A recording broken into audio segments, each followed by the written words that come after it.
Hello everyone, welcome to my channel, and today I'll be talking about how to actually know if your RAG pipeline works.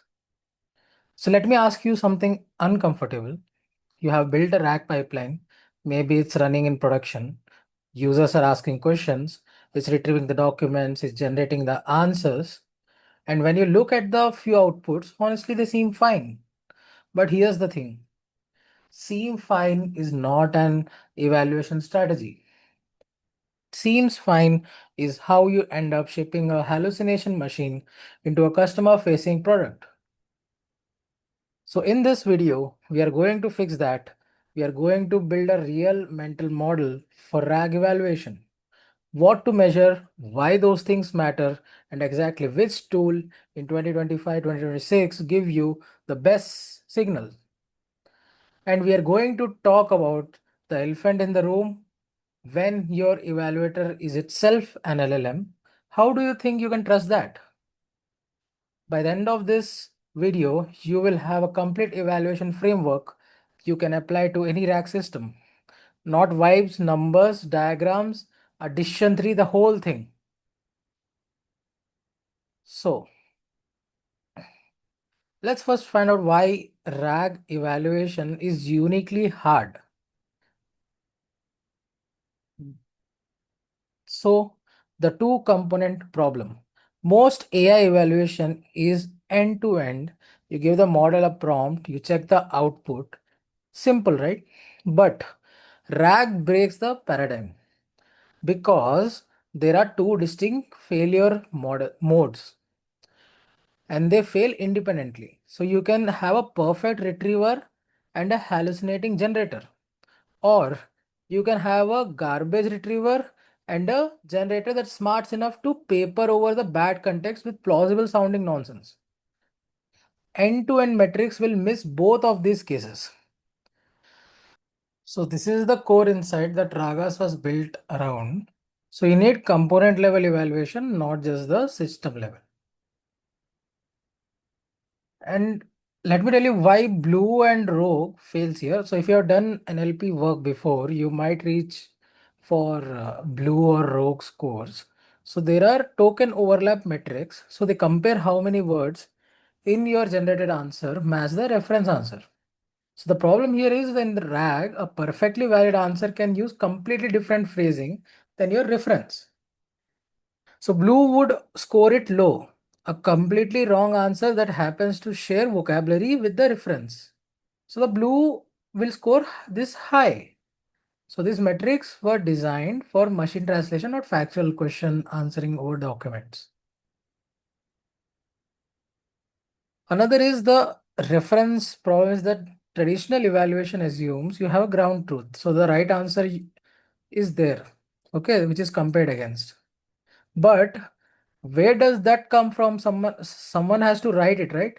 So for any production RAG system where thousands of possible questions can be there, you can't manually create ground truth for everything. So this is why RAGAS introduced reference-free evaluation. So you can evaluate faithfulness and relevance without knowing the correct answer in advance. That's the massive deal. So we will dig into exactly how it works. So as you can see in the screen, you can take a screenshot of it. Okay. So Ragas, let me tell you a little bit of history about that. So Ragas was published as a research paper in late 2023.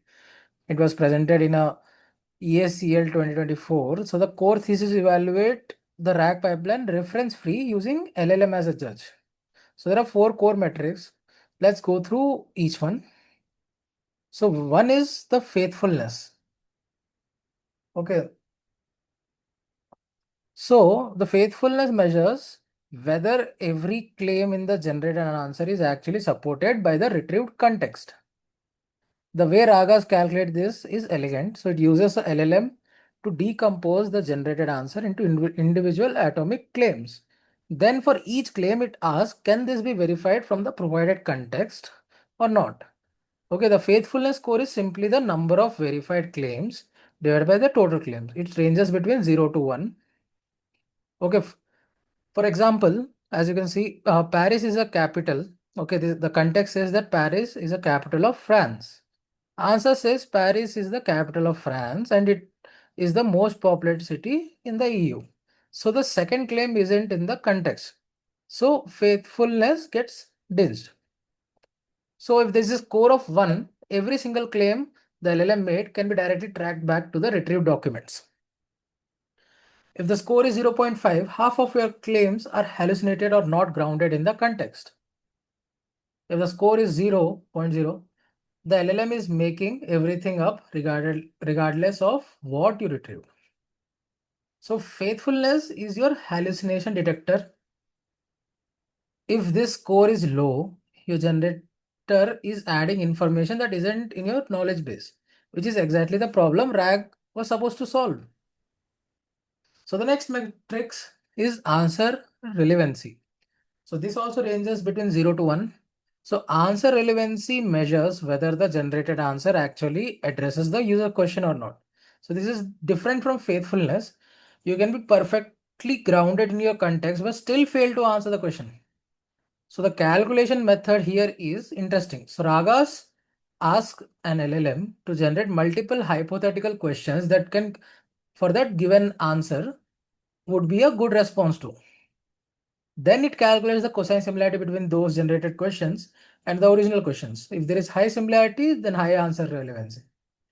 Incomplete answers, off-topic answers, or answers that dodge the question all get penalized. So here, even if every word is technically supported by the context, still. Okay. Next is the context precision. Okay, so at the rate case score, it ranges from 0 to 1.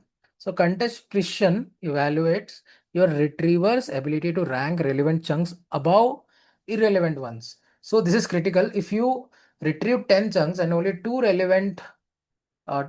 are relevant, but those two are at position 8 or 9. So your context precision is low because the LLM sees mostly garbage before it gets to the good stuff. So the formula is mean precision at the rate k. Okay, at each rank k, what fraction of documents above that rank are relevant? Position matters. So a relevant document at rank 1 contributes more to the score than the same document at rank 9. Important note, there are two type variants in the modern RAGAS. One is LLM context precision with reference that requires the reference answer to determine relevance. LLM context precision without reference uses the LLM to judge relevance from the response itself, no ground truth needed. Okay. Next comes context recall. So it also is in range of 0 to 1. Context recall asks of all the information needed to answer this question, how much of it did you retriever actually found? Okay, did we miss anything important metrics? So this is one of the core RAGAS metrics that typically requires a reference answer because you need to know what the complete correct answer look like in order to measure how much of it is covered by what you retrieved. So RAGAS decomposes the reference answer into claims and checks how many of those claims can be attributed to the retrieved context. So a score of 0.5 here means your retriever is only finding half the relevant information. So your users are getting incomplete answers and you might not even notice without this metrics. So let's recap. So faithfulness catches hallucination, answer relevancy catches off topic or incomplete answers, context precision catches retriever ranking quality, context recall catches retrievers coverage gaps. And we should target at least 0.8 score for all. Context precision can go to 0.75. Okay. And in all the four cases, faithfulness, answer relevancy do not need any reference. Context precision, there is an optional. Okay, as I told that there are two options with reference and without reference. Okay, for context recall, you need a reference. So let's move on to the next one. So beyond this big four, there are some extended metrics. So the four core metrics are just the start. Modern RAGAS has expanded massively since the original paper. So let's walk through the extended metrics. set that is available as of early 2026, and when you would actually use each one also I'll tell you. Okay, so first one is the factual correctness. So while faithfulness checks the grounding, factual correctness checks the accuracy. Is the answer actually true compared to the reference answer? So these are different things. Your answer can be perfectly grounded in the retrieved document that itself contains an error. Okay, there can be error in the reference document also, no? So this is the factual correctness matrix that finds out. Next comes context entities recall. Okay, this is more fine-grained retrieval metrics. Instead of checking document level recall, it checks entity level recall. So what fraction of the named entity in the ground truth answers were present in the retrieved context? I repeat, what fraction of the named entities in the ground truth answers were present in the retrieved context? So useful for the question types where specific entities like names, dates, numbers are critical. For those, we use context entity recall. Next comes respond groundedness, okay, or answer accuracy, you can say. A new metric that combines faithfulness plus factual correctness into a single holistic score, good for getting a single number to report to the stakeholder who don't want to track 4 separate metrics. For those, we can use this respond groundedness or answer accuracy. Next comes noise sensitivity. So this one is underused and incredibly valuable. It measures how your RAG handles irrelevant documents. Okay, that gets retrieved. So don't do they confuse your generator? A robust system should maintain highly faithfulness even when the irrelevant context is present. Okay, so fragile systems tank. This is the noise sensitivity. Next comes the agent and multi-turn metrics. So as of late 2025, RAGAS has expanded into agentic evaluation with metrics like tool call accuracy, tool call F1, and topic adherence for multi-turn conversations. So these matter as RAG increasingly lives inside the agentic workflow. So let's jump to the metric selection decision tree. Okay, you can screenshot this for quick reference.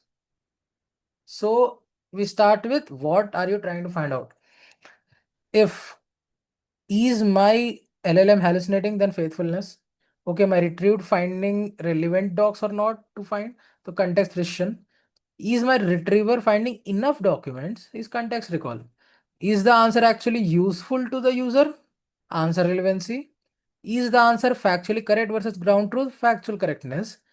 Does noisy retrieval breaks my system? Then noise sensitivity. Is my tool calling agent working? Then tool call accuracy or F1 you can use. So let's move on to the next slide. Okay. So RAGAS is most famous RAG evaluation framework. OpenAI mentioned it at their 2023 Dev Day, which gave it massive visibility, but it is not the only tool. And in 2026, there are real trade-offs to consider. So let's compare the main players. The first one is RAGAS. So the strength of RAGAS is that it is purpose built for RAG, research backed, excellent metrics coverage. Now supports agent eval also. Good synthetic test data generation is there, and it is reference free option. The weakness is that the metrics can be opaque. You get the score, but not always know why. Okay, like NAN's errors with some custom LLMs are also there. Okay, originally tightly coupled to the LangChain or Llama Index ecosystem. So less polish on developer tooling.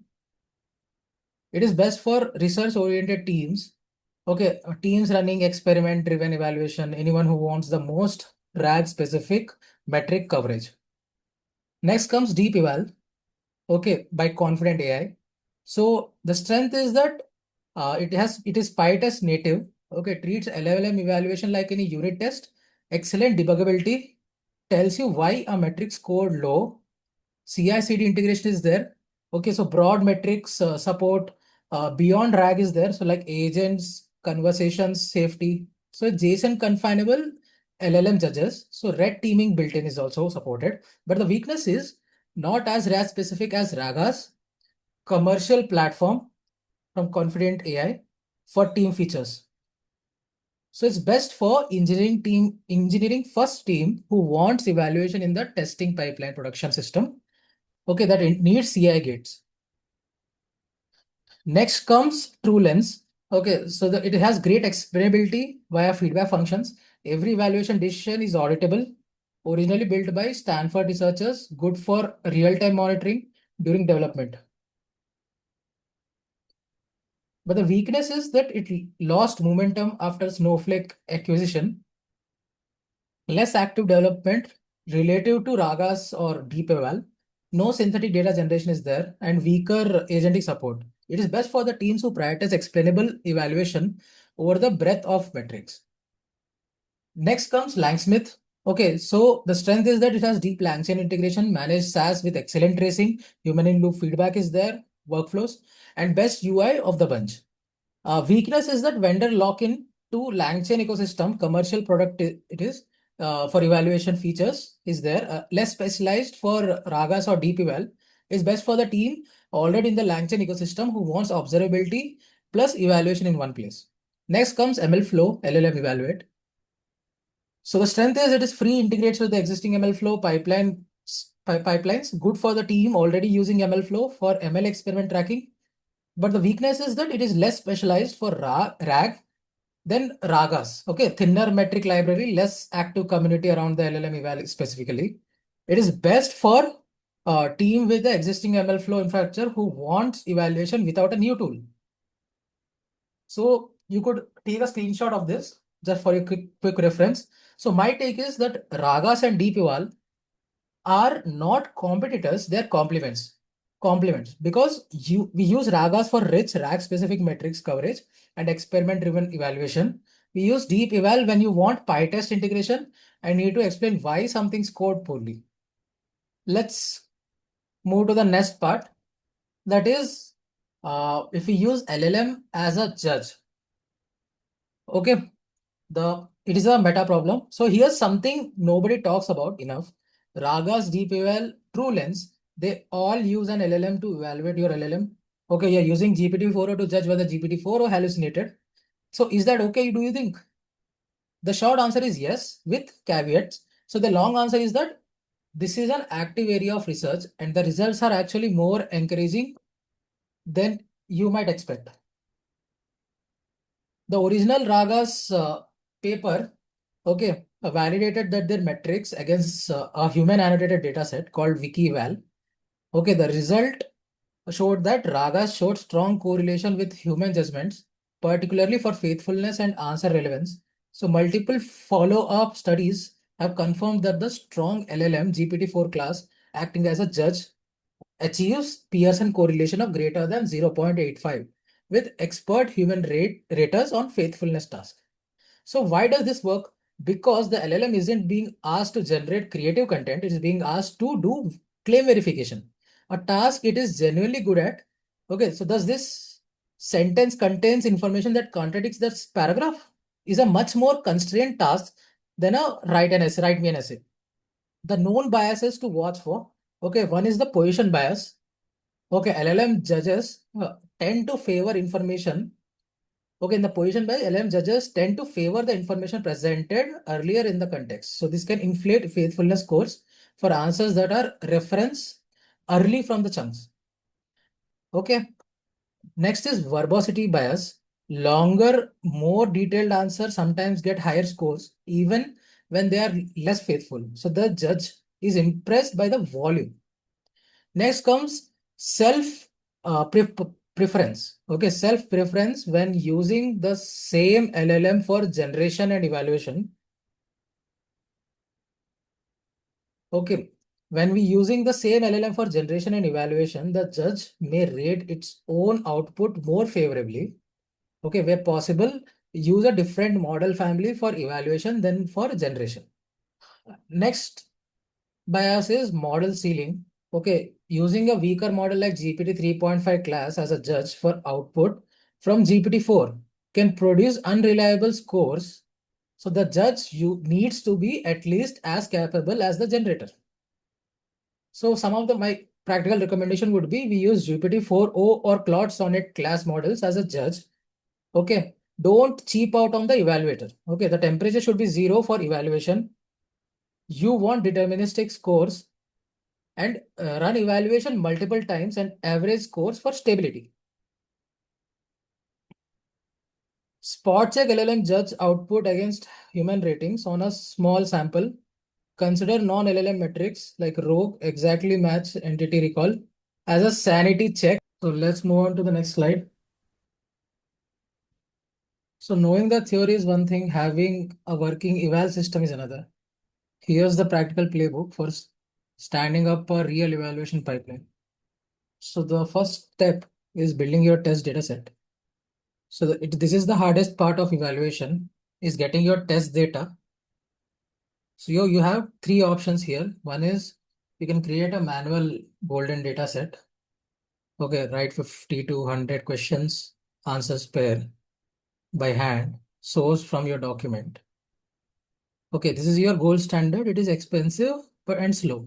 Second option is synthetic generation. Use RAGAS built-in test set generator or DeepEval synthesizer to automatically create Q&A pairs from your document corpus. It is fast. Quality varies. Always review a sample. Next option is production data.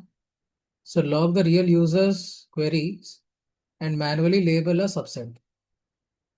It is highly used in real world and it is relevant to the real world scenarios. It requires privacy reviews also. My recommendation is start with the 50 synthetic test cases, manually verify 20% of them, and grow the dataset over the time with production data. So second step is you need to choose a metrics. Okay, not every metrics is worth the cost on every run. LLM based metrics each require multiple LLM API calls. This adds up. So here's a practical tiring. So every run, which is cheap and fast, you need to consider like answer relevance plus faithfulness. These guys the biggest failure modes. Next comes pre-release runs. Okay, which is thorough. Add a context precision plus context recall, the full picture before shipping. Next comes regression suite. So it should be done either quarterly or on a major changes. So the full suite includes noise sensitivity, factual correctness, and any domain specific custom metrics.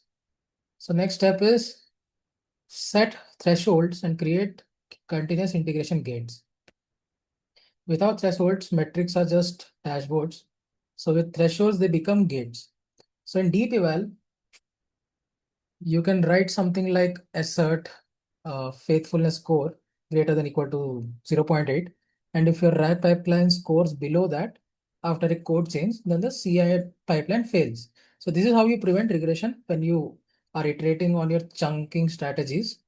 Okay, so your embedding models or your retrieved parameters. So suggestion would be starting threshold would be faithfulness greater than 0.8, answer relevance greater than 0.8.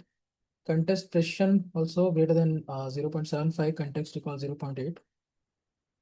Okay, so and we can adjust based on your domain requirements. Next step would be production monitoring. Okay, so offline eval is necessary but not sufficient.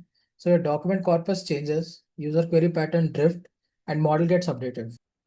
For production monitoring, the lightweight approach is sample 5 to 10% of the live queries, run faithfulness, scoring asynchronously, log to your observability stack like LangSmith, Phoenix, or even just a database.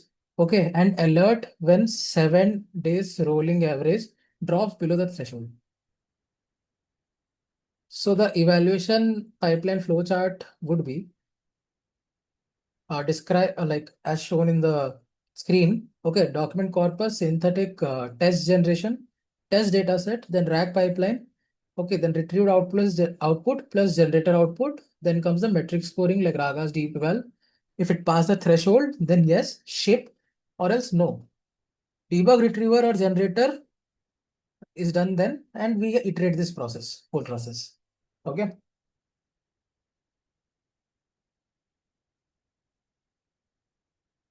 So the pipeline stages are that First is test data generation, then component eval, the retriever for the retriever, then component eval for generator, then full regression, then production monitoring. Okay. So the test data generation use RAGAS synthesizer or DeepEval. Component eval for the retriever, context precision and context recall. Next comes component eval, which for the generator, which has faithfulness plus answer relevancy. Then full regression would need the full RAGAS suite. Okay. So the frequency would once then grow in the data generation. Next component eval is every PR. Component eval is also every PR for the generator. Next, full regression should be done before the pre-release, and the production monitoring should be done continuously. Okay, with the faithfulness sampling and plus LangSmith or Phoenix. So let me tell you some of the hot takes. Okay, it has a little slightly controversial also. One hot take would be the most rack systems in the production have never been formally evaluated. I'm not speculating. Talk to the people building rack systems at companies. Okay, the evaluation story is almost universally uh, we eyeballed a few outputs and it seems good type. Okay, that's not the evaluation, that's the vibe. Okay, this is serious quality gap in the industry right now and RAGAS exists to fix it. Second hot take would be the context recall. Okay, context recall is the most underrated metrics in the set. Everyone obsesses over faithfulness. Is my LLM hallucinating? But if your retriever is only finding 50% of the relevant information, your LLM can't hallucinate its way out of the gap. Half of your questions will get incomplete answers and faithfulness will look like context recall is the silent killer. Yeah. Now in LLM as a judge is fine and people who dismiss it are overthinking it. Okay, yes, there are biases. Okay. Yes, the evaluator is also an LLM, but correlated with the human raters over 0.85 peer review studies. That's not a toy metrics system. Okay, that's a usable. The people who refuses to trust LLM as a judge but have a zero other evaluation strategy are choosing the perfect over good. Next hot take is synthetic test data has a quality ceiling and nobody talks about it. So RAGA's test generator is genuinely useful, but the synthetic questions it generates follow the pattern that match how documents are structured, not how real users actually query it. Okay, you will see artificially high scores on synthetic eval, then the collapses when you hit the production. Always validate a sample of your synthetic test data by hand. Okay, next comes the right eval stack for 99% of the teams in RAGAS. Okay, so plus DeepEval. TruLens is fading, MLflow eval is generic, LangSmith is great, which has a great UI, but it is vendor locked. RAGAS give you the best rack specific metrics. DeepEval gives you the best engineering workflow. Run RAGAS metrics through DeepEval interface and you get the best out of both worlds. So let's recap what we covered today.